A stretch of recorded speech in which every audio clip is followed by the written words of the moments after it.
ఏలియా లాంటి వాడే చచ్చిపోవాలని కోరుకున్నాడండి. కారణం తెలుసా? అనుమానం. ఏమిటి అనుమానం? యెజబెలు చంపేస్తుందేమో అనే అనుమానం. కానీ ఇంతకంటే ప్రమాద జాబితా ఒకటి ఉంది. వాళ్ళెవరు తెలుసా? అలా జరుగుతుందేమో, అలా అయిపోతుందేమో. అంటే ఉదాహరణకి పొరపాటు మీరు హాస్పిటల్కి వెళ్ళారనుకోండి, డాక్టర్ మీకు ఏదైనా ఈ స్కాన్ కావాలి, ఈ రిపోర్ట్ రావాలి, ఈ పరీక్ష చేయాలి, ఆ పరీక్ష. ఇప్పుడు నీకు టెన్షన్, ఏ రిపోర్ట్ వస్తుందో, ఏ రిపోర్ట్ వస్తుందో, ఏ రిపోర్ట్ వస్తుందో. వాళ్ళు మళ్ళీ రిపోర్ట్ ఇవ్వాలి కాదు, వచ్చే వారం వస్తుంది. ఈ వారం అంతా తినేది లేదు, పడుకునేది లేదు, తాగేది లేదు. ఏమవుతుందో, రిపోర్ట్ ఏమొస్తుందో, రిపోర్ట్ ఏమొస్తుందో. ఎప్పటి నుంచో పిల్లలకు కావాలని ఆశపడితే కన్ఫర్మ్ అయింది. కన్ఫర్మ్ అయిపోయిన తర్వాత ఇప్పుడు టెన్షను. కూతురు పుడుతుందో, కొడుకు పుడతాడో, కూతురు పుడుతుందో, కొడుకు పుడతాడో. ఈ లోపల పక్కింటి వాళ్ళు ఉంటారు ఎప్పుడు కూడా, అది కాదు వదిన, మేనరికం కదా. అవును, మేనరికమే. మా ఇంట్లో మా బంధువుల్లో మేనరికమే పెళ్లి చేసుకున్నారు. ఏమైంది?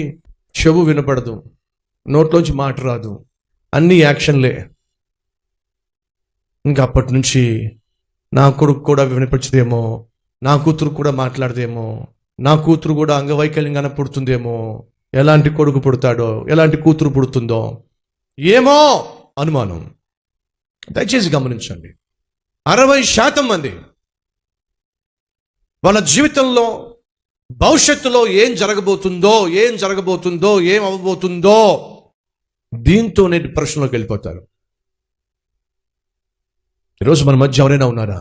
భవిష్యత్తులో ఏం జరగబోతుందో, మా అబ్బాయికి పెళ్లి చేస్తున్నాం, వచ్చే కోడలు ఎలాంటిది వస్తుందో, మమ్మల్ని చూసుకుంటుందో చూసుకోదో, మమ్మల్ని ఇంట్లో ఉండనిస్తుందో ఉండనివ్వదో. They worry about things which will never happen in their life. తమ జీవితంలో ఎప్పుడు జరగనటువంటి విషయాల గురించి వాళ్ళు చింతిస్తూ ఉంటారట. జరుగుతుందేమో, ఏమో.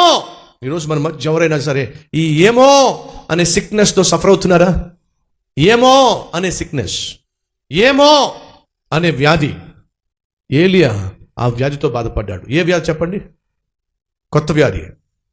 ఏ వ్యాధి చెప్పండి? మీరు అందుకుని చెప్పాలి నాకు. ఏమో అనే వ్యాధి. మీరు రేపు వెళ్ళి అందరూ చెప్పండి, కొత్తగా ఒక వ్యాధి వచ్చింది. స్వైన్ ఫ్లూ కాదు, డెంగ్యూ ఫీవర్ కాదు, కొత్తగా ఒక వ్యాధి వచ్చింది. అది ప్రపంచమంతా చుట్టొచ్చేస్తుంది. ఏమిటా వ్యాధి? ఏమో. ఫ్రెండ్స్, ఈ వ్యాధి ఇప్పటిది కాదండి, ఎప్పటిదో. ఏమో. ఈ వ్యాధి ఏలియాకు వచ్చింది.